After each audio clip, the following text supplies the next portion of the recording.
আসসালামু আলাইকুম বন্ধুরা, কেমন আছেন আপনারা? আশা করি সবাই ভালো আছেন। আলহামদুলিল্লাহ, আমি অনেক ভালো আছি। আবারও একটি নতুন ভিডিও নিয়ে আপনাদের সঙ্গে চলে এসেছি মিজানুর রহমান আজারি ওয়াজ। যারা যারা মিজানুর রহমান আজারি ওয়াজ শুনতে ভালোবাসেন তারা শেষ পর্যন্ত ভিডিওটা দেখতে থাকবেন। আশা করি ভালো লাগবে। যদি ভালো লাগে ভিডিওটি একটি লাইক, কমেন্ট ও শেয়ার করবেন প্লিজ বন্ধুরা। চ্যানেলটি সাবস্ক্রাইব করে পাশে থাকবেন বন্ধুরা। ভালো থাকবেন। বিষ্ণু ইসা ইসলাম কখনো অলসতাকে উৎসাহিত করেন নাই, ভিক্ষাবৃত্তিকে উৎসাহিত করেন নাই। তিনি পরিশ্রমকে অ্যাপ্রিসিয়েট করেছেন। এক সাহাবী রাদিয়াল্লাহু তাআলা আনহু এসে বললেন, ইয়া রাসূলুল্লাহ, আমাকে কিছু দান করেন, আ'তিনি শাইআন। বিষ্ণু বললেন, তুমি ভিক্ষা করো, তোমার ঘরে কিছু নাই? সাহাবী বললেন, লা ইয়া রাসূলুল্লাহ, কিছু নাই। বিষ্ণু ইসা ইসলাম আবার প্রশ্ন করলেন, কিছুই নেই? সে বলল, হ্যাঁ আছে। কি আছে? একটা জামা আছে, জামা, আর আছে একটা পানি খাওয়ার জগ। দুইটা জিনিস আছে, একটা কি আর একটা পানি খাওয়ার জগ। বিষ্ণু বললেন, দুইটা নিয়ে আস। সাহাবী রাদিয়াল্লাহু তাআলা আনহু জামার জগ নিয়ে এসে বিষ্ণু ইসলামের হাতে দিলেন। বিষ্ণুনবী জামার জগটা ধরে বললেন, মাইয়াশতারি হাদাইন, কে আছো আমার সাহাবীদের মধ্যে এই দুইটা জিনিস কিনতে চাও? এক সাহাবী দাঁড়িয়ে বলল, ইয়া রাসূলুল্লাহ, ইয়া হাবিবাল্লাহ, আনা আশতারি হিমা বিদিরহাম। এই দুইটা জিনিস, একটা জামা, একটা পানি খাওয়ার জগ, আমি 1 দিরহাম দিয়ে কিনে নিতে চাই। পড়েন সুবহানাল্লাহ। বিশ্বনবী বললেন, 1 দিরহাম তো কম হয়ে যায়, 1 দিরহামের চেয়ে বেশি দিয়ে কেনার মতো যদি কেউ থাকে একটু হাত তোলো। মাইয়াজিদু আলা যালিক, এর চেয়ে বেশি দাম দিয়ে কেনার মতো কেউ আছো নাকি? আরেক সাহাবী হাত তুলে বললেন, ইয়া রাসূলুল্লাহ, ইয়া হাবিবাল্লাহ, আশতারিহিমা বিদিরহামাইন, আমি 1 দিরহাম নয়, আপনার সম্মানে 2 দিরহাম দিয়ে জিনিসগুলো কিনে নিতে চাই। 2 দিরহাম। বিষ্ণু বললেন, ওকে ফাইন, ডান, 2 দিরহামে বিক্রি হয়ে যাবে। দিয়ে দেওয়া হলো। 2 দিরহাম নিয়ে বিষ্ণু ইসলাম ওই আগন্তুক ভিক্ষুক সাহাবীর হাতে দিয়ে বললেন, যাও, 1 দিরহাম দিয়ে তোমার পরিবার পরিজনদের জন্য খাবার কিনে নিয়ে যাও। আর 1 দিরহাম দিয়ে একটা কুঠার কিনে নিয়ে আসো। কি কিনে নিয়ে আসো? সবাই বলেন। কুঠার চিনেন আপনারা? কুঠার দিয়ে কি করে? গাছ কাটে। ওই সাহাবী 1 দিরহাম দিয়ে একটা কুঠার কিনে নিয়ে আসলেন। বিশ্বনবী সাল্লাল্লাহু আলাইহি ওয়াসাল্লাম নিজ হাতে ওই কুঠারের একটা হাতল লাগাই দিলেন। সুবহানাল্লাহ পড়তে পারলেন না মজা করে? হাতল ছাড়া কুঠার ধরা যায়? ধরা যায় না। বিশ্বনবী কাঠের একটা হাতল লাগাই দিলেন। এই হাতলটা দিয়ে বিশ্বনবী বললেন, try to imagine the attitude of the last messenger Muhammad sallallahu. He changed the world for the better and made us better creature. তার নাম কি? কি নাম? He was Muhammad sallallahu alayhi wa sallam. Muhammad, mercy upon mankind, teacher of all mankind, Abul Qasim, Ya Habibi, Ya Muhammad, Ya Shafi'i, Ya Muhammad, Khairu Khalqillahi Muhammad, Ya Mustafa, Ya Imam al-Mursalin, Ya Mustafa, Ya Shafi'i al-Alamin. পড়েন সবাই। يا مصطفى يا إمام المرسلين يا مصطفى يا شفيع العالمين. He taught us to be just and kind and to feed the poor and hungry, help the wafer and the orphan child, and to not be cruel and miserly. His speech was soft and gentle, like a mother stroking her child. His mercy and compassion were most radiant when his smile was Muhammad sallallahu alayhi wa sallam. Muhammad, mercy upon mankind, teacher of all mankind, أبا القاسم يا حبيبي يا محمد يا شفيعي يا محمد خير خلق الله محمد পড়েন সবাই ইয়া মুস্তাফা ইয়া ইমাম আল মুরসালিন ইয়া মুস্তাফা ইয়া শফিআল আলামিন ইয়া মুস্তাফা ইয়া ইমাম আল মুরসালিন ইয়া মুস্তাফা ইয়া শফিআল আলামিন মুহাম্মদ সুবহানাল্লাহ পড়েন হি ওয়াজ মুহাম্মদ সাল্লাল্লাহু আলাইহি ওয়াসাল্লাম বিশ্বনবী নিজ হাতে ওই সাহাবীর কুঠারের ভেতরে একটা হাতল লাগাই দিলেন। ঘটনা মনে আছে নাকি নাশিদ শুনে ভুলে গেছেন? ঘটনা মনে আছে সবার? তিনি হাতল লাগাই দিলেন আর বললেন, যাও, গায়ে শক্তি আছে, তাগড়া যুবক, এই কুঠার নিয়ে জঙ্গলে যাও, জঙ্গলে যে কাঠ কাটো, লাকড়ি বানাও, বাজারে যে বিক্রি করো। লা ইয়াহতাতিবা আহাদুকুম হাজমাতান ফি যাহরিহি খায়রুম মিন আই ইয়াসআলা আহাদান ফায়ুতিয়াহু আও ইয়ামনাহু। যাদের গায়ে জোর আছে, শক্তি আছে, পরিশ্রম করে লাকড়ির বোঝা পিঠে নিয়ে বাজারে বিক্রি করা অনেক ভালো কারো কাছে হাত পাতার চেয়ে। কারণ তুমি হাত পাতলে লোকজন তোমার দিতেও পারে, নাও দিতে পারে, কিন্তু পরিশ্রম কখনো বৃথা যায় না। What is the moral of the story? রাসূল সাল্লাল্লাহু আলাইহি ওয়াসাল্লামের এই প্রফেটিক স্টোরি থেকে আমাদের শিক্ষা কি? বিশ্বনবী বললেন, যাও, কাঠ কেটে নিয়ে আসো। লা উরিদু আন আরাকা 15 আইয়াম, সামনের 15 দিন আমি যেন আমার চোখ দিয়ে তোমার আমার আশেপাশে ঘুরঘুর করতে না দেখি। সাহাবী চলে গেলেন, কাঠ কাটতে আরম্ভ করলেন, বাজারে বিক্রি করতে আরম্ভ করলেন। 15 দিনের ব্যবধানে 10 দিরহাম নিয়ে বিশ্বনবীর দরবারে ওই সাহাবী হাজির হয়ে গেলেন। 10 দিরহাম নিয়ে হাজির হয়ে গেলেন। এসে বললেন, ইয়া রাসূলুল্লাহ, ইয়া হাবিবাল্লাহ, আমি আর দরিদ্র নাই, আমি আর ভিক্ষা করি না, আমি নিজের পায়ে দাঁড়িয়েছি, আমি স্বাবলম্বী হয়েছি, আমি অন্যান্য খেটে খাওয়া মানুষের মতো এখন উপার্জন করে আমার ফ্যামিলির চাহিদা মিটাই। পড়েন সুবহানাল্লাহ। What is the moral of the story? এই প্রফেটিক স্টোরি থেকে আমাদের জন্য শিক্ষা হচ্ছে, বিষ্ণু ঈসা ইসলাম চাইলেই ওই 2 দিরহাম দিয়ে বলতে পারতেন, যাও, এটা দিয়ে খাবার কিনে খাও। দুপুরবেলা খাইতো, রাত্রেবেলা আবার জাকাতের লাইন ধরতো। কথা কন? তার মানে বিষ্ণু ঈসা ইসলাম কাজের প্রতি উৎসাহিত করেছেন। 2 নম্বর লেসন বা শিক্ষা হচ্ছে, বিশ্বনবী সাল্লাল্লাহু আলাইহি ওয়াসাল্লাম পার্মানেন্ট সলিউশন করে দিয়েছেন, স্থায়ী সমাধান। ঠিক কিনা? আমরা প্রায় জাকাতের শাড়ি দেই, লুঙ্গি দেই, আছে না নাই? আলহামদুলিল্লাহ, আপনাদের গাজীপুরে বোধহয় এগুলো নাইটাই, এখানে নাই, আছে। যদি থেকে থাকে এই ট্র্যাডিশন আপনারা বন্ধ করবেন। জাকাতের শাড়ি বলতে কোনো শাড়ি নাই, জাকাতের লুঙ্গি বলতে কোনো লুঙ্গি নাই। কারণ জাকাতের শাড়ি আর জাকাতের লুঙ্গি যদি আপনি বিতরণ করেন আর সামান্য সয়াবিন তেল আর চাল ডাল যদি আপনি প্যাকেট করে দিয়ে দেন, তাহলে 1 মাস পরে আবার যে সে আরেক জায়গায় জাকাতের লাইনে দাঁড় হয়ে যাবে। চিল্লা এখন, ঠিক কিনা? এজন্য আপনাকে পার্মানেন্ট সলিউশনের ব্যবস্থা করতে হবে। আমি সব জায়গায় বলি যে প্রতিটি জেলার বিজনেস ম্যাগনেট যারা আছেন তারা সবাই মিলে একটা জাকাত ম্যানেজমেন্ট প্ল্যাটফর্ম গড়ে তুলুন। সেখান থেকে এমনভাবে জাকাত দিন যাতে মানুষ স্বাবলম্বী হতে পারে।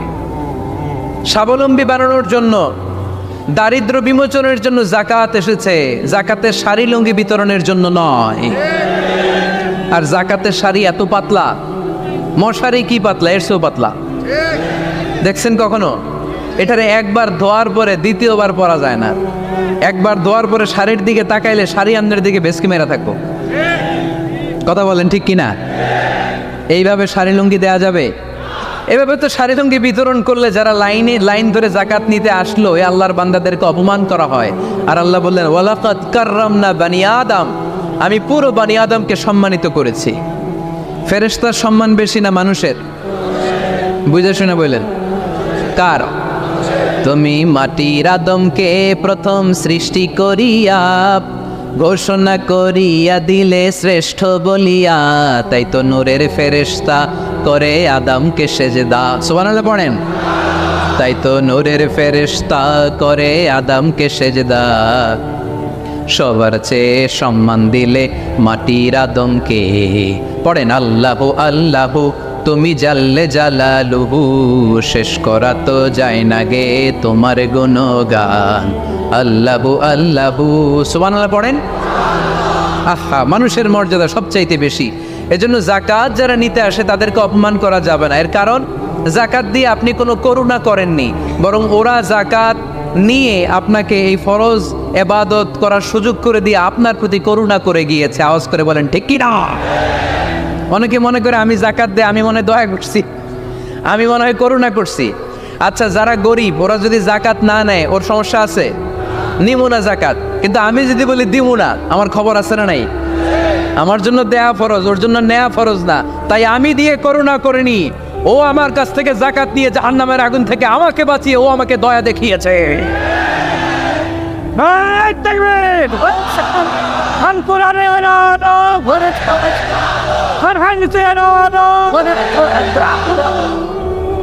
এজন্য জাকাত দারিদ্র বিমোচনের জন্য। কিভাবে জাকাত দিবেন?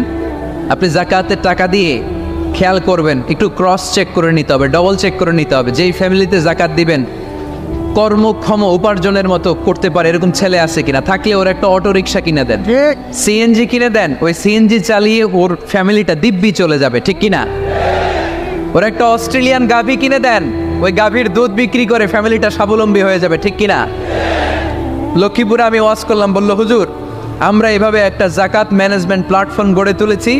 এখানে আমরা টাকা জমিয়ে জমিয়ে আমাদের এলাকার যে সমস্ত ছেলেগুলো কর্মক্ষম, তাদের ঘরে টাকা পয়সা নাই, আমরা জাকাতের টাকা দিয়ে ওদেরকে প্রবাসী বানিয়ে দেই, বিদেশে পাঠিয়ে দেই।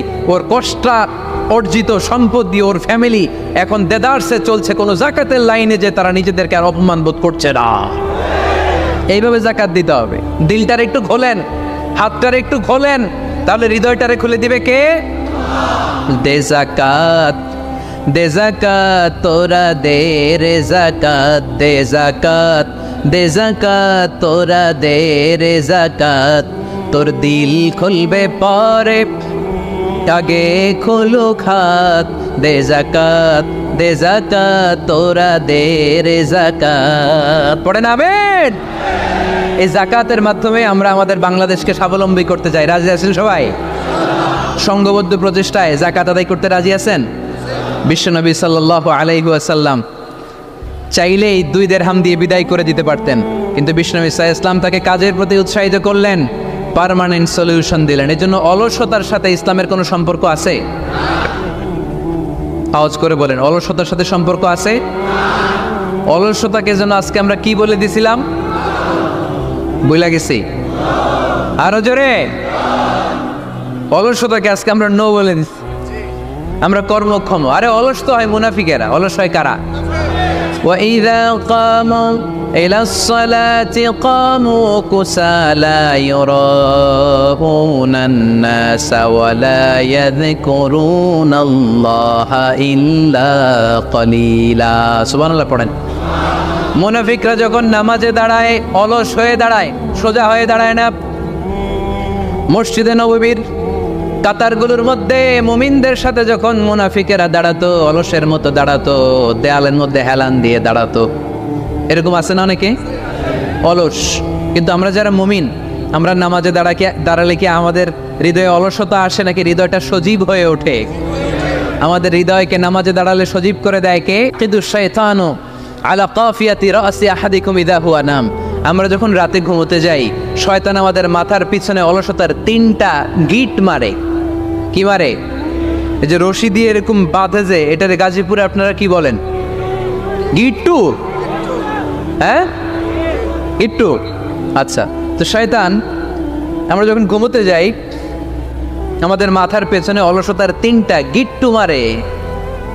আমরা যখন ঘুম থেকে উঠে ফাইনিস্তাইকাযা ওয়া যাকারাল্লাহ, ঘুম থেকে ওঠার দোয়া পড়ে আলহামদুলিল্লাহিল্লাযী আহইয়ানা বা'দা মা আমাতানা ওয়া ইলাইহিন নুশুর, আমরা ঘুমালে 3টা গিট্টু মেরে শয়তান একটা মন্ত্র পড়ে দেয়, আলাইসা লাইলুন তাওয়িলুন ফারকুদ। আরে ঘুমা, অনেক লম্বা রাত। আরে ঘুমা, অনেক লম্বা রাত। আরে আরামসে ঘুম মার, অনেক লম্বা রাত। এই মন্ত্র পড়ে 3টা গিট মারে। আমরা যখন ঘুম থেকে উঠে ঘুমের দোয়া পড়ে ফেলি, একটা গিট্টু খুলে দেয় কে? আবার ঘুম থেকে উঠে দোয়া পড়ার পরে ফাইদা তাওয়াত্তা ইনহাল্লাত উকদা, ওয়াশরুমে ঢুকে ইস্তেনজা করে যখন আমরা ওযু করে ফেলি, অলসতার 2য় গিট্টু খুলে দেয় কে? ফাইন সাল্লাত ইনহাল্লাত উকদা, অজু করার পরে মুসাল্লা বিছিয়ে যখন নামাজের জন্য দাঁড়িয়ে যায়, অলসতার 3 নাম্বার গিট্টুটাও খুলে দেয় কে? ফাসবাহা নাশীতান তাইয়িবান নাফস, হি বিকাম enthusiastic, হি বিকাম very active, হি বিকাম very energetic।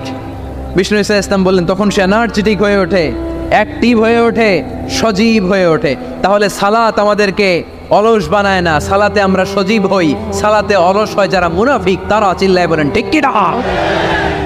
এজন্য বিশ্বনবী বললেন কাজে লজ্জা নাই, আমি কাজ করে খাই। মা বাসাল্লাহু নাবিয়ান ইল্লা রাআল গনাম। বুখারীর বর্ণনায় বিশ্বনবী বললেন পৃথিবীর বুকে এমন কোন নবী নাই যেই নবীকে দিয়ে আল্লাহ ছাগল চড়ায় নাই। সুবহানাল্লাহ পড়েন।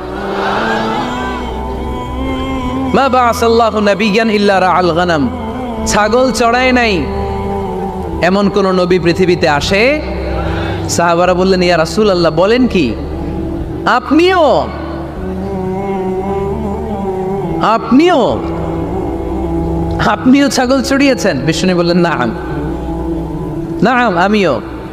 ওয়া ইন্নী কুনতু আরআহা আলা কারারিতি আহলি মক্কা, আমি তো অল্প কিছু পারিশ্রমিকের বিনিময়ে মক্কা শহরের লোকদের ছাগলগুলো চড়িয়ে দিতাম। সুবহানাল্লাহ বলতে অনেক কষ্ট হয়েছে। বিশ্বনবী ছাগল চড়িয়ে খেতেন। কি নবী ছিল আমার! আহা, এত সুন্দর মানুষ, এত পরিচ্ছন্ন মানুষ ছাগল চড়াতেন। অহংকার করতেন না, বিশ্বনবীর অহংকার ছিল না। সুবহানাল্লাহ পড়েন। শুধু কি বিশ্বনবী, সব নবীকে দিয়ে আল্লাহ ছাগল চড়িয়েছেন। কারণ ছাগল হচ্ছে খুব টেরা একটা প্রাণী, তাই না? ছাগল এত টেরা, ছাগলের গলার রশি ধরে যদি আপনি ডানে টান দেন, এটা কোন দিকে যাবে? বায়ে টান দিলে, সামনে টানলে, পিছনে টানলে পারা যায় কিছু? ভাবলেন সারা সপ্তাহ ব্যস্ত থাকি, আজকে আমার ছুটি, আমিও গোসল করি, এটারও গোসল করাই। রশি ধরে আপনি পুকুরে নামাবেন, এটা ওর বাপের কিরা এমনি দাঁড়াবে, ঠিক কি না? ওরা টেনে নামানো যায় না। এর কারণ ওর নাম কি? কথা কয় না। এজন্য আমরা বলি পাগলে কিনা কয়, ছাগলে কিনা খায়। ও বুঝে না তো, ওর ভালো চাইলেও বুঝতে চায় না। আল্লাহ বুঝাতে চাইলেন নবীরা ছাগল চড়াও, সবচেয়ে টেরা প্রাণী। ছাগল চড়ায় তোমাদেরকে ট্রেনিং পিরিয়ড শেষ করছি, কারণ এরপরেও ছাগলের চেয়ে আরেকটা টেরা প্রাণী আছে মানব জাতি, এদেরকে চড়াইতে হবে। যদিও মানুষ আশরাফুল মাখলুকাত, কিন্তু মানুষের মধ্যে ছাগলের চেয়ে টেরা কিছু আছে না নাই? উলাইকা কাল আনআম বাল হুম আদাল, এরা ছাগল নয়, এগুলো ছাগলের চেয়েও নিকৃষ্ট। চিল্লায় বলেন ঠিক কি না? এমন কোন নবী নাই যেই নবী ছাগল চড়ায় নাই। সুবহানাল্লাহ পড়তে হবে। সব নবীরা কাজ করে খেয়েছেন। সাইয়েদনা আদম আলাইহিস সালাম, ইব্রাহিম আলাইহিস সালাম চাষাবাদও করেছেন। সাইয়েদনা মুসা আলাইহিস সালাম চাষ করেছেন। দাউদ আলাইহিস সালাম নিজ হাতে বর্ম বানিয়েছেন, ছুরি বানিয়েছেন। আওয়াজ করে পড়েন সুবহানাল্লাহ। তাহলে কাজে কোনো লজ্জা আছে? লজ্জা কিসে? আর আজকের মাহফিল থেকে অলসতাকে আমরা কি বলে দিয়েছি? কাজের সময়, নামাজের সময় কাজে কোনো লজ্জা নেই। বিষ্ণু ইসলাম কাজ করে খেতে বলেছেন। প্রিয় ভাইয়েরা, বেশিরভাগই এখানে ফ্যাক্টরি ওয়ার্কার। আপনারা হাত তুলে আমাকে জানান দিয়েছেন শুরুতে। কর্মজীবী মানুষদেরকে বিশ্বনবী এত ভালোবাসতেন, মেহনতি মানুষদেরকে এত পছন্দ করতেন। বিদায় হজের ভাষণেও বাদ যায়নি মেহনতি মানুষদের কথা। তিনি বলেছেন খবরদার খারাপ আচরণ করবে না, নিজেরা যা খাবে তাদেরও তা খাওয়াও, নিজেরা যা পড়বে তাদেরকেও তা পড়াবে। আতুল আজিরা আজরাহু ক্বাবলা আইয়াজিফা আরাকু, সুনান ইবনে মাজার হাদিস। শ্রমিকের ঘাম শুকিয়ে যাওয়ার আগে তার পারিশ্রমিক দিয়ে দাও। আবার বিশ্বনবী বললেন খবরদার, সালাসাতুন আনা খাসমুহুম, কিয়ামতের দিন 3 শ্রেণীর ব্যক্তির বিরুদ্ধে আমি আল্লাহ নিজে মামলা দায়ের করবে।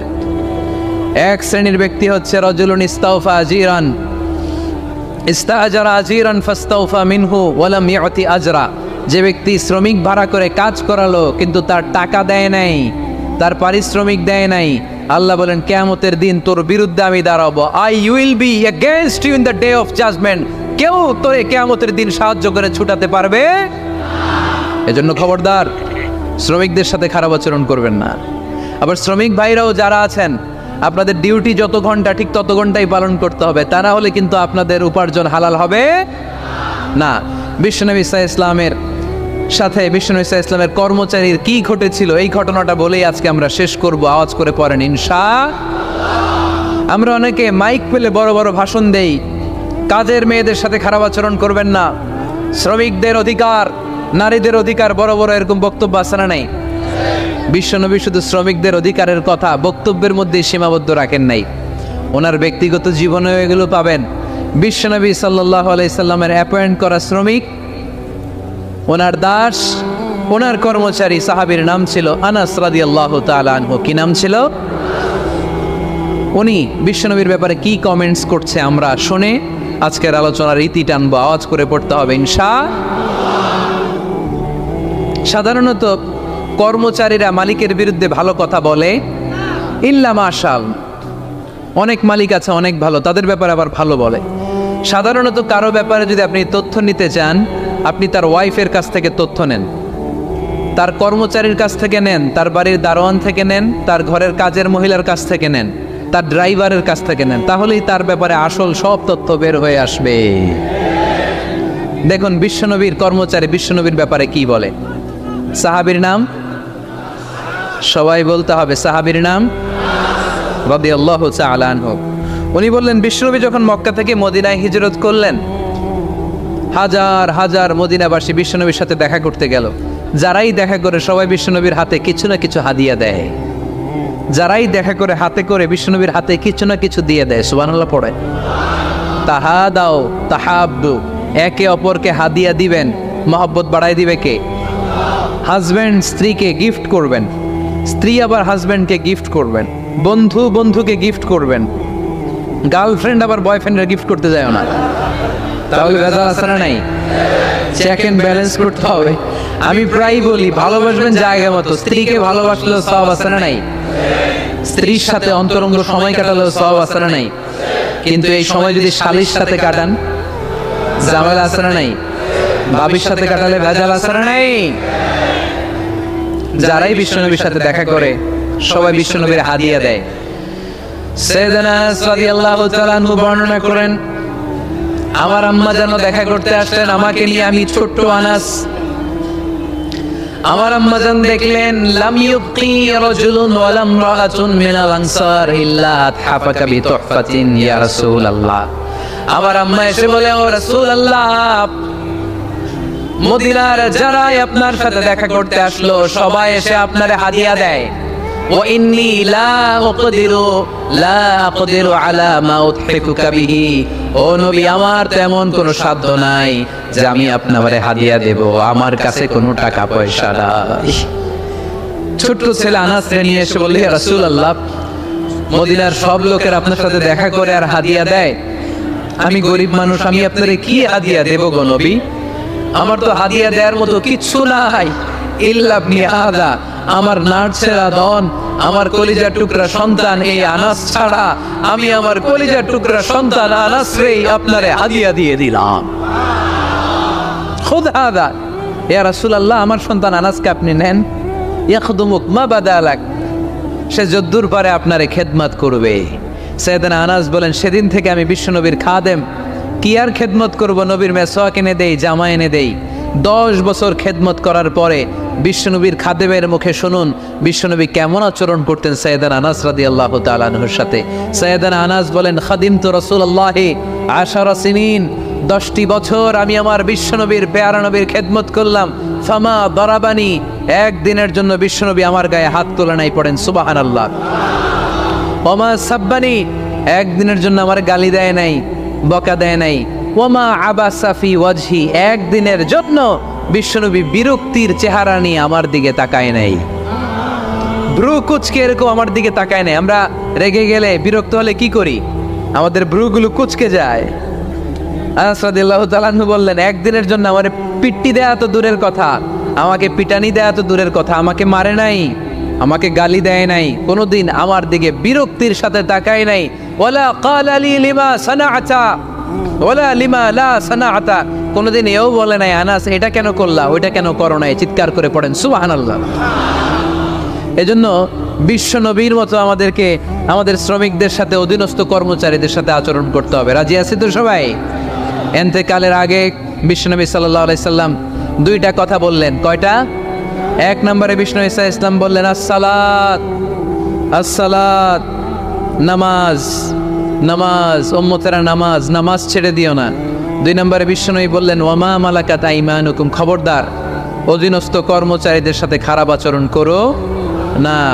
আমরা খুব দুঃখের সাথে লক্ষ্য করেছি, পত্রপত্রিকায় এসেছে মানবাধিকার কর্মী, নারী আন্দোলনের কর্মী মাইক পেলে বড় বড় ভাষণ দেয়, আপনারা কর্মীদের সাথে ভালো আচরণ করবেন, কাজের মেয়েদের সাথে ভালো আচরণ করবেন, কিন্তু ওদের বাড়িতে এই কাজের মেয়েরা নির্যাতিত হয়, চিল্লায় বলেন ঠিক কিনা? আহা, পত্রিকার রিপোর্ট দেখে অবাক লাগে। খুন্তি দিয়ে চুলায় লোহা গরম করে পিঠে শেক মেরেছে, এরকম আছে না নাই? বিশ্বনবী সাল্লাল্লাহু আলাইহি সাল্লাম বলেছেন খবরদার, কিয়ামতের দিন তাদের বিরুদ্ধে আল্লাহ মামলা দায়ের করবে। আমরা যেন কখনো আমাদের অধীনস্থ কর্মচারীদের সাথে খারাপ আচরণ না করে, আল্লাহ তুমি তৌফিক দাও, আমরা পড়ি আমিন। এজন্য শ্রমিক মালিকের সম্পর্ক হচ্ছে চেক অ্যান্ড ব্যালেন্সের সম্পর্ক। যারা শ্রমিক তাদের দায়িত্ব হচ্ছে মালিকের যে হক সেটা আদায় করা, যত ঘন্টা তার সাথে চুক্তি হয়েছে তার পুরোটা আদায় করা, আর মালিকের উচিত অধীনস্থ কর্মচারীদের সাথে ভালো আচরণ করা। বিষ্ণু ঈসা ইসলাম বলেছেন লা সালাতা লিমান লাম ইয়াকরা বিফাতিহাতিল কিতাব, সূরা ফাতিহা যে সালাতে পড়ে না তার সালাত কোনোদিন আল্লাহর দরবারে কবুল হবে না। এজন্য এই সূরার নাম সূরাতুস সালাহ, সালাতের সূরা। এই সূরার আরেকটা নাম হচ্ছে সূরাতুশ শিফা, শিফার সূরা। অসুস্থ ব্যক্তিকে এই সূরা পড়ে ফু দিলে সুস্থ করে দেয় কে? সূরা ফাতিহা পড়ে ফু দিবে। আমাদের কাছে অনেকে পানি পড়া নিতে আসে, তো আমরা এই সূরা ফাতিহা পড়ে ফু দিই। যে কোনো পীর সাহেব হুজুরের কাছে গেলে, ইমাম সাহেবের কাছে গেলে যে দোয়াটা পড়ে পানি পড়া দেয়, এই দোয়াটার নাম কি? সূরা ফাতিহা। দেখবেন হুজুর সব কথা বলতেছে আওয়াজ করে, দোয়াটা ফিসফিস করে পড়ে, কারণ আপনি শুনে ফেলাইলে হুজুরের খাওয়া নাই, ঠিক কিনা? এজন্য আমাদের কাছে আসলে আমরা জিজ্ঞেস করি কি হয়েছে, পেটে ব্যথা কার? আপনার? কয় না আমার বউয়ের। তো পানি পড়া দেয়, সব কথা আওয়াজ করে বলে, দোয়াটা করে ফিসফিস করে, কারণ ওই গোবর যদি ফাঁস হয়ে যায় আমার কাছে কেউ আসবে না। আজকের পাকল দিয়ার ময়দানে সব গোবর ফাঁস, ঠিক কিনা? নিজেরাই রুকিয়া করব, নিজেরাই ঝাড়ফুঁক করব, আর ঝাড়ফুঁকটা বেশি নিবেন আব্বা আমার কাছ থেকে।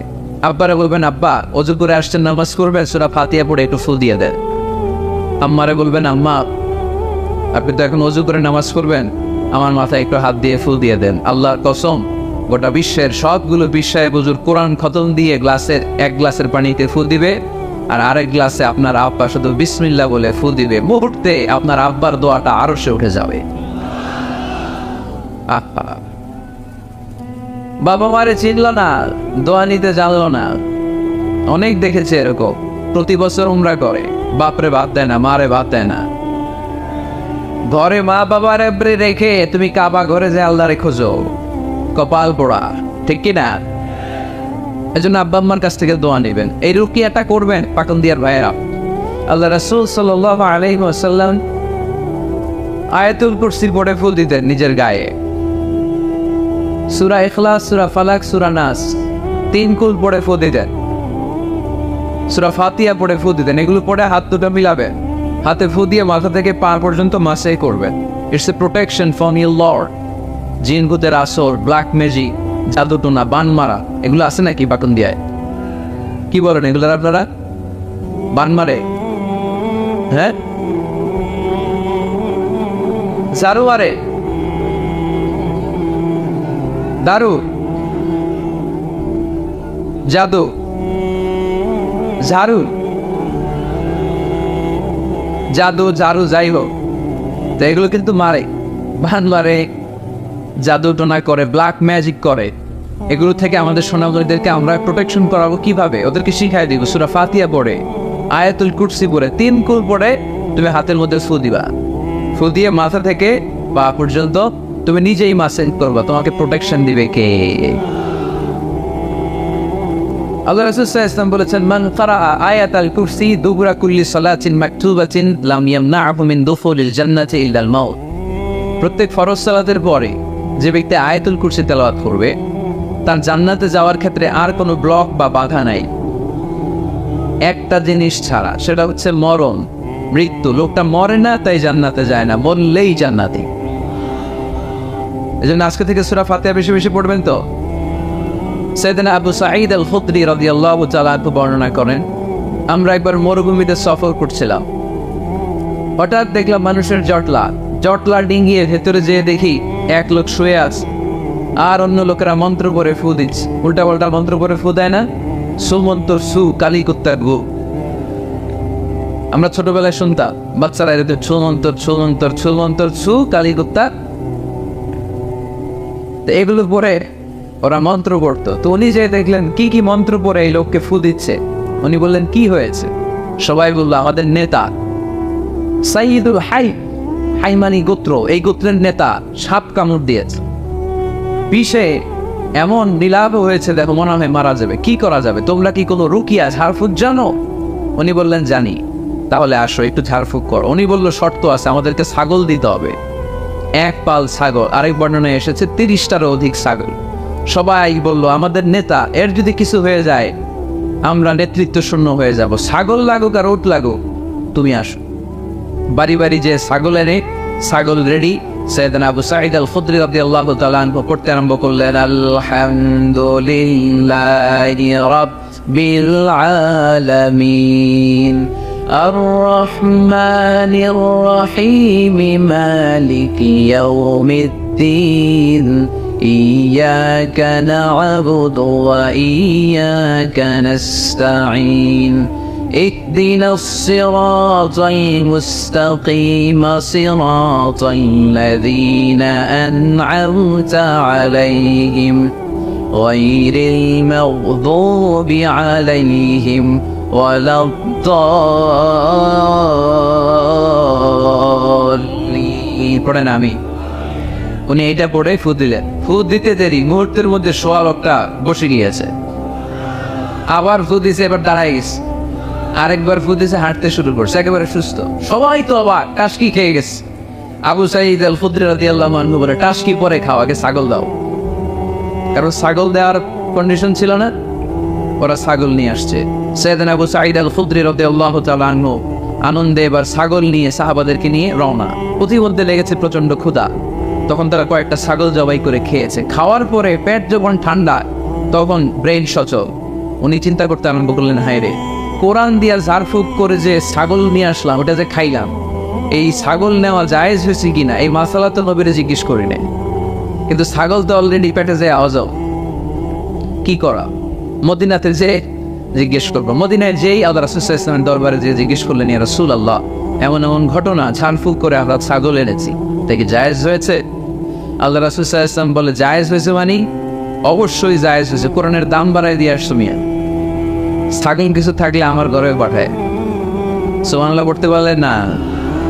ওয়ালাকাদ আতাইনাকা, বুখারীর হাদিস, ওয়ালাকাদ আতাইনাকা সাবআম মিনাল মাসানি ওয়াল কুরআনুল আযীম। নবী হে, নিত্য পাঠনীয় সপ্তবাক্য দিয়েছি, যেই দোয়া পড়ে ফু দিতে দেরি অসুস্থ ব্যক্তি সুস্থ হতে দেরি হয়। এজন্য আল্লাহ ইরশাদ করেন, অনুনাজ্জিলু মিনাল কুরআনি মা হুয়া শিফাউ ওয়া রাহমাতুল লিল মুমিনিন ওয়া লা ইয়াজিদু যালিমিনা ইল্লা খাসারা। এই কোরআনকে আমি শিফা হিসেবে নাযিল করলাম, এই কোরআনকে আমি রহমত হিসেবে নাযিল করলাম, এই কোরআনকে আমি তোমাদের জন্য হেদায়েত হিসেবে নাযিল করলাম। তোমাদের কোরআন রহমত এনে দিবে, বরকত এনে দিবে, শিফা এনে দিবে, কিন্তু জালেমদেরকে কিছু এনে দিবে না। ঠিক কি না? ওয়ালা ইয়াজিদিল যালিমিনা ইল্লা খাসারা। জালিমদের অকল্যাণ করবে, জালিমদের কল্যাণ নাই এই কোরআনে। জালিম যদি হেদায়েতের নিয়তে কোরআন পড়ে তাহলে কল্যাণ পাবে, তা না হলে কল্যাণ পাবে না। তো এখন থেকে আমরা যদি অসুস্থ হয়ে যাই, যেই সূরাটা পড়ে আমরা ঝাড়ফুঁক করবো, সূরাটার নাম আরো জোরে বলেন, ফাতিহা। এই সূরাটা কোরআনের ধারাক্রম অনুসারে 1 নম্বর সূরা, নাম্বার 1। কয় নাম্বার? 1 নম্বর। এই সূরাটা মক্কাতুল মুকাররমায় নাযিল হয়েছে, তাই এটি মাক্কি সূরা। কি সূরা? মাক্কি সূরা। এই সূরার আয়াত সংখ্যা 7টি। কয়টি? এবার আমি প্রশ্ন করব, আপনারা উত্তর করবেন আওয়াজ করে। সূরার নাম, ক্রমিক নাম্বার, আয়াত সংখ্যা। সূরাটা মাদানী। কি সূরা? মনে থাকবে তো? আসলে প্রতিদিন এই সূরাটা পড়ি, এই সূরাটার তাৎপর্য কি, মর্মবাণী কি আমাদের জানার দরকার আছে না? কিন্তু আমরা অনেকেই জানি না। জানি আরব বিশ্বে দেখবেন ওনারা যখন তারাবির সালাত পড়ে আযাবের আয়াত আসলে কাঁদে। পাকুন দিয়ে আপনারা কাঁদেন? জান্নাতের আয়াত আসলে দরাজ গলায় তেলাওয়াত করে, আপনারা কি করেন? আমরা করি না। কারণ ওনারা কি পড়ছেন সেটা তাৎপর্য আর মর্মবাণী ওনারা অনুভব করছেন। গত বছর আমি হজে শাইখ আব্দুর রহমান সুদাইসির পেছনে নামাজ পড়লাম। উনি যখন সূরা কুরাইশ তেলাওয়াত করছেন, ফালিয়াবুদু রাব্ব হাযাল বাইত, এটা বলে তিনি কেঁদে দিলেন। কারণ উনি অর্থ বুঝতে পেরেছেন, আয়াতের অর্থ ফালিয়াবুদু রাব্ব হাযাল বাইত, এই কাবা ঘরের মালিক আল্লাহর ইবাদত করো, এই ঘরের রবের ইবাদত করো। আর ওই ঘরের সামনে দাঁড়িয়ে উনি ইমাম, উনি ওই ঘরের সামনেই দাঁড়া আর করতেছে এই ঘরের রবের ইবাদত করো। এটা যখন অনুভব করলেন উনি আর নিজেকে ধরে রাখতে পারলেন, উনি কান্না জুড়ে দিলেন। উনার পেছনে আমরাও কাঁদতে লাগলাম, কারণ ইমাম যেদিকে মুসল্লিও সেদিকে, উনিও কাঁদে আমরাও কাঁদি, কারণ অর্থ বুঝতেছি তো। আবার জান্নাতের আয়াত আসলে এমন সুরের ঝংকার তুলে তিনি তেলাওয়াত করে, মনে হচ্ছে যেন এখনই উপর থেকে রহমত নাজিল হচ্ছে, ঠিক কি না? আমরা যখন তারাবির সালাত পড়ি, আমাদের কখন যে আযাবের আয়াত গেল, কখন যে জান্নাত গেল, আর কোন দিক দিয়ে জাহান্নাম গেল, কোন দিক দিয়ে ইউসুফ নবীর কাহিনী গেল, কোন দিক দিয়ে আমার নবীর ঘটনা গেল, কিছু টের পাই। শুধু আমরাই টের পাই না এমনটা না, যিনি পড়াচ্ছে উনিও টের পায়, ঠিক কিনা? এজন্য আমাদের চোখ দিয়ে দাঁড় দাঁড় করে পানি নামে না, আমরা অশ্রুসিক্ত হই না।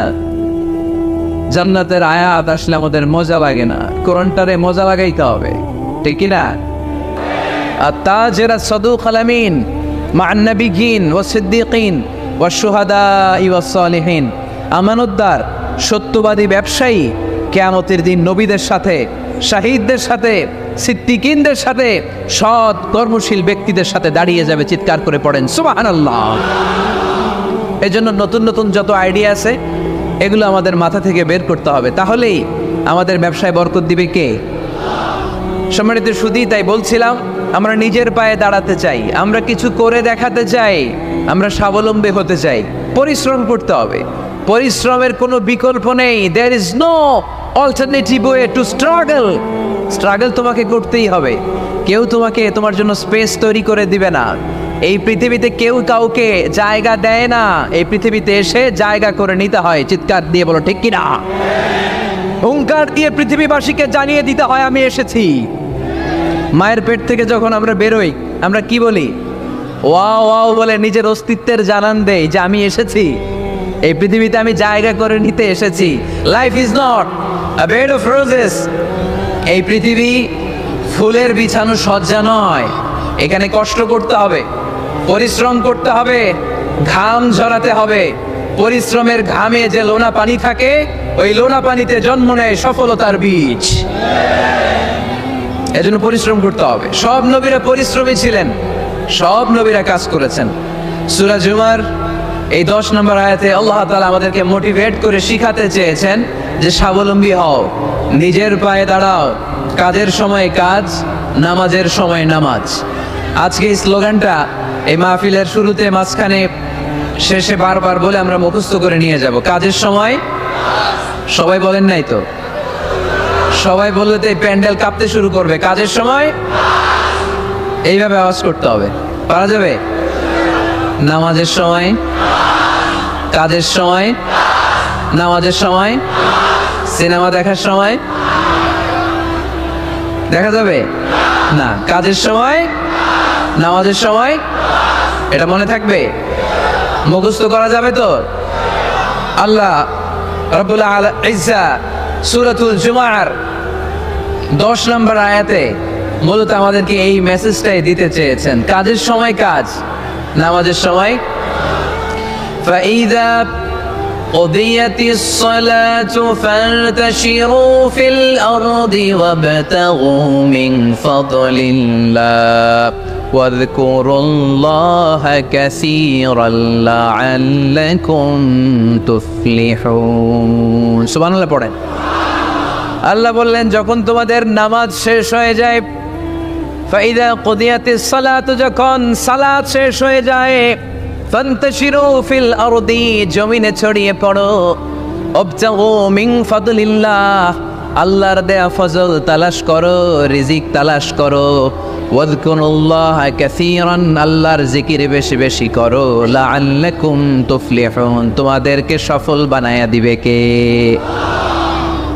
সিস্টেমটা খেয়াল করেন। ফাইদা কুদিয়াতিস সালাহ, যখন সালাত শেষ, ফান্তাশিরু ফিল আরদ, when you are done with your salah, spread out to your workplace, তোমার কাজের জায়গায় চলে যাও। নাকি মসজিদে বসে থাকবেন? নামাজ শেষে কি করতে হবে? কাজের জায়গায় চলে যেতে হবে। এটা ইসলামের নিয়ম, এটা বিশ্বনবীর সুন্নাত, এটা আল্লাহর দেয়া পদ্ধতি। ফাইদা কুদিয়াতিস সালাতু, যখন সালাত শেষ হয়ে যাবে, ফান্তাশিরু ফিল আরদ, জমিনে ছড়িয়ে পড়ো, ওয়াবতাগু মিন ফাদলিল্লাহ, আল্লাহর রিজিক তালাশ করো।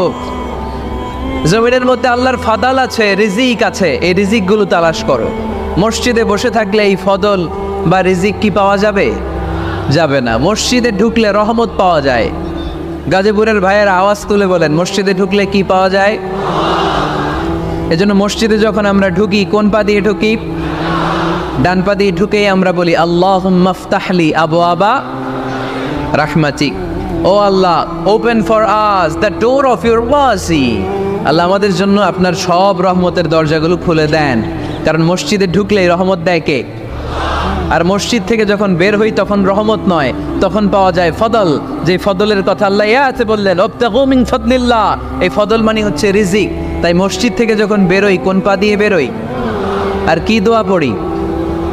আওয়াজ করে বলেন, আল্লাহুম্মা ইন্নী আসআলুকা মিন ফাদলিক, মানে হে আল্লাহ, আমি আপনার কাছে আপনার ফদল চাই, রিজিক চাই। দুনিয়ার কেউ রিজিক দিতে পারে না, রিজিক দিতে পারে কে? এই রিজিক আমি আপনার কাছে চাই।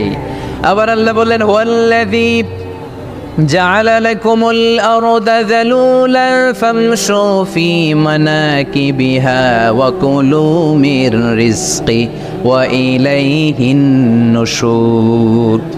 তিনি তো এমন সত্তা যিনি তোমাদের জন্য জমিনটারে বানিয়েছেন সাহালাতুল মাসালিক, সহজে হাঁটা যায়, চলা যায়, চারা বীজ রোপণ করা যায়, চাষাবাদ করা যায়। আল্লাহ বললেন, জমিনের আনাচে কানাচে ঘুরে বেড়াও, জমিনের মধ্যে তোমাদের জন্য রিজিক রেখে দিয়েছে কে? এই জমিনের সব জায়গায় রিজিক আছে। আপনি জমিনের পাহাড়ে যাবেন, পাহাড়েও রিজিক আছে। জানেন পাহাড়ে কি চাষ হয়? হ্যাঁ, জুম চাষ হয়। বাংলাদেশের পাহাড়ে জুম চাষ হয়, আর মালয়েশিয়ার পাহাড়গুলোতে সব চাষ হয়। মালয়েশিয়া একটা জায়গা আছে ক্যামেরুন হাইল্যান্ড, ভাই গেছিলেন নাকি?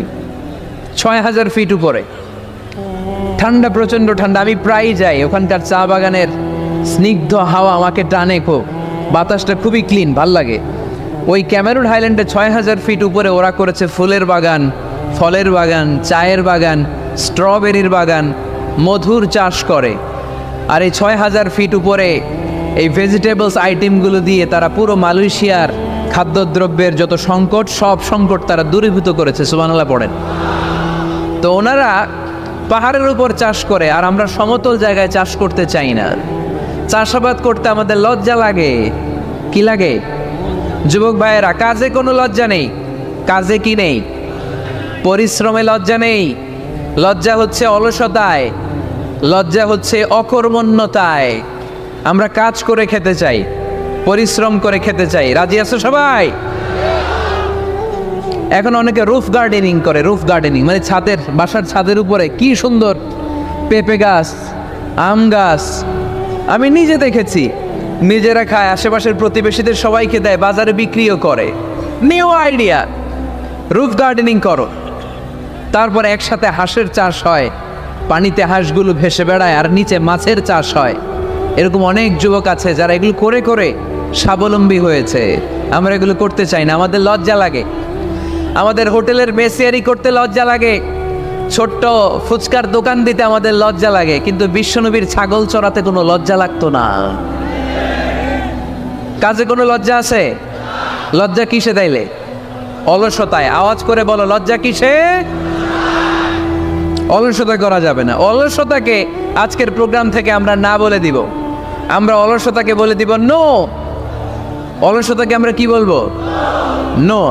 আমরা অলস হতে চাই না, আমরা খেটে খেতে চাই, ঘাম ঝরাতে চাই। পরিশ্রমের ঘামের লোনা পানিতে জন্ম নেয় সফলতার বীজ, আমরা সফল হতে চাই, ঠিক কিনা? এজন্য অলসতা করা যাবে না, কাজ করতে হবে।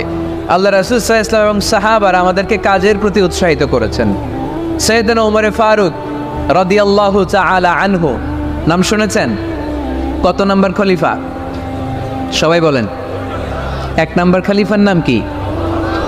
2 নম্বর খলিফার নাম? 3 নম্বর? 4 নম্বর? রিদওয়ানুল্লাহি তাআলা আলাইহিম আজমাইন। ওমর ফারুক সাধারণ কোনো সাহাবী ছিলেন না, তিনি এমন সাহাবী ছিলেন, বিশ্বনবী সাল্লাল্লাহু আলাইহি ওয়াসাল্লাম বলেছেন আমার পরে কোনো নবীও নাই, রাসূলও নাই, তবে আমার পরে যদি কেউ নবী হতো আমার ওমর নবী হয়ে যেত।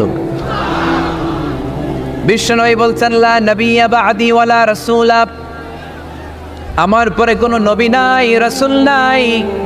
লাউ কানা বা'দি নাবিয়্যুন লাকানা উমর, তবে আমার পরে যদি নবী হওয়ার কোয়ালিটি আমার কোনো সাহাবীর মধ্যে থেকে থাকে, আমার ওমরের মধ্যে সেই কোয়ালিটি আছে। প্রভু তুমি বলেছ রাসূল দেবে না, বলনি দেবে না ওমর, বলনি দেবে না হামজা তারি, খালিদ বিজয়ী সমর। প্রভু তুমি বলেছ রাসূল দেবে না, বলনি দেবে না ওমর, বলনি দেবে না হামজা তারি, খালিদ বিজয়ী সমর। প্রভু তুমি বলেছ রাসূল দেবে না। সুবহানাল্লাহ পড়েন।